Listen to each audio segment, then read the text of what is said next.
They got 10 billion taxpayer dollars from TARP. 13 billion taxpayer dollars from AIG. And today, Goldman Sachs, the country's most powerful investment bank, or whatever they're calling them now, posted second quarter earnings of over $3.4 billion. An additional $6.7 billion is going to employees of the bank, which puts the average Goldman Sachs staffer on pace to earn nearly $1 million each. Average. If you average out for the whole company, everybody's making almost $1 million. Good times! Now that's a bailout. One might suppose that an industry whose near death was averted by the largesse of regular people working regular jobs might humbly accept some sort of government regulations to sort of help out those same regular people who helped them, right? Of course not right. As Wall Street bankers count their taxpayer-subsidized profits right now, they are also fighting one element of the Obama financial rescue plan that's specifically intended to protect regular individual Americans who don't have comma, capital INC, period, after their name.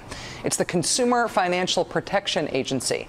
Among its responsibilities, setting standards for mortgages, stopping risky loan practices, and protecting credit card customers from predatory companies. In the words of Treasury Secretary Tim Geithner, it has, quote, only one mission: to protect consumers. And according to the New York Times, the financial industry has made killing this project its top priority. Joining us now is one of the progenitors of the Consumer Financial Protection Agency. She is Elizabeth Warren, Harvard Law School professor. She currently chairs the Congressional Oversight Panel for TARP funds. She suggested the idea of an agency devoted to protecting consumers from financial industries back in 2003. Professor Warren, thanks very much for joining us again. Thank you for having me. You suggested this idea of a Consumer Financial Protection Agency 6 years ago.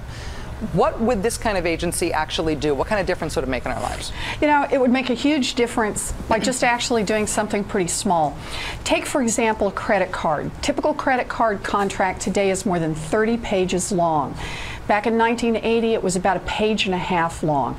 Now, that additional 28 pages is mostly full of tricks and traps. That's the point. The pricing model has shifted from, you know, should I lend to these people because I think they'll pay me back, over to we'll hold out an interest rate and a free gift and an advertisement about how warm and fuzzy it is to do business with us, and then we'll put what the industry calls revenue enhancers in the back, which means all the tricks and traps and fees and penalties, and that's where the big profits come from.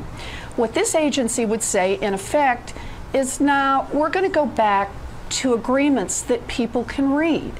So there's going to be a plain vanilla, off the shelf, for most people, page and a half credit card agreement. The company can fill in its interest rate or its penalty rate or what triggers a penalty.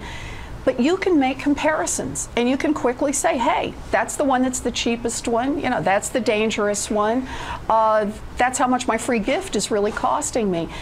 The idea really is just to make this stuff clear and to let consumers make choices. But that's not going to be so profitable for the industry. Are you worried that the industry is going to be able to kill this in the crib? The reporting is that it's their top priority to get rid of it. My gosh, I have to tell you, it's like they're stampeding in the halls already in Washington, you know, the Gucci loafers. These guys have built up a huge war chest. They've been interviewing public relations firms to see who can come up with the next Harry and Louise ad to explain to the American people why they're better off with credit cards that nobody can read, hundreds of pages of mortgage documents that nobody can read. The idea is you're better off with how things are.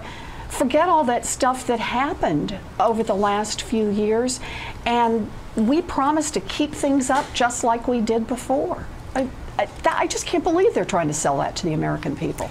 Professor Warren, when you look at the relationship between these bailed out firms and their political agenda right now, do you think there's a case to be made that they have an ethical responsibility essentially to protect consumers, since it was regular American consumers who bailed them out?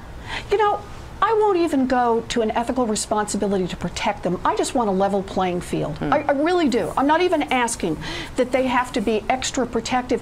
I'm just saying, look, if you can't explain it so the person on the other side can understand it, then you shouldn't sell it to them. The bottom line is you need to explain your products in a way that's clear to the customer, and so the customer can compare one product to another. Now the reality is that's going to push down profits in that industry and leave more money in the hands of middle-class families. But I don't see how you fight that. I genuinely, truly don't. What argument do you make that says, in effect, to the American people, we want to be able to continue our tricks and traps pricing, and you're going to love it? Yeah, we're about to see it. Elizabeth Warren, chair of the Congressional Oversight Panel on TARP. Wish we had more time with you. I hope you'll come back soon. It's great to have you on the show.